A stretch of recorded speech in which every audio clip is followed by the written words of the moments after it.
Hey guys! Good day! So for today's video, I'm gonna be sharing the behind the scenes sa ating endorsement shoot for You Glow Babe. So ayan, sinimulan akong ayusan ni Sir Mark, and for my hair, si Sir Jason. And dai, super how jud kaayo sila. Like, tanawa na gud akong makeup dira. Oh, gwapa kayang babae na para bang nasa ibang katauhan yan siya. After fixing my hair, makeup and everything, so nag-camera test muna kami dyan. And ayan na, sumalang na ako sa outdoor shoot. And model na jud ko, chares.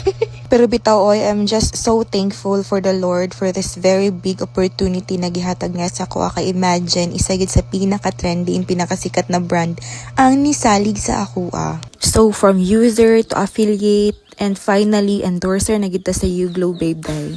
Sobrang happy ko talaga for this milestone because as someone na fantasy lang ang ganitong mga bagay, and to be able to do this in reality, this is one of the moments na masasabi kong one for the books. Nakasama ko pa talaga in one frame ang CEO ng You Glow Babe na sobrang pretty in person, sobrang bait pa niya. Thank you so much, Miss Giselle, for trusting me with this campaign. Ako na lang maulaw mo dikit sa ihaday kay grabe, kagwapa, murag na i-built-in filter bitaw. Perfect kayo, Jude. Thank you also, Doc Von of the Dental Studios for my dental needs, and to Ati Ateng for my nails. Dugay-dugay, Jude po din ako man namong shoot, no? Pero laban, Japan, para sa bayan. So after the shoot, nagpa-picture lang din ako sa kasamahan namin, Sir Mark, Sir Jason, Miss Ruby, at saka kay Direk. Thank you sa DI, kay Ken, kay Angel, na nag-uban sa ko from Davao to Manila. Thank you so much mga auntie ko. I love you. And ganinga time na, ipack up na mi ani. So, muli na mi kiss.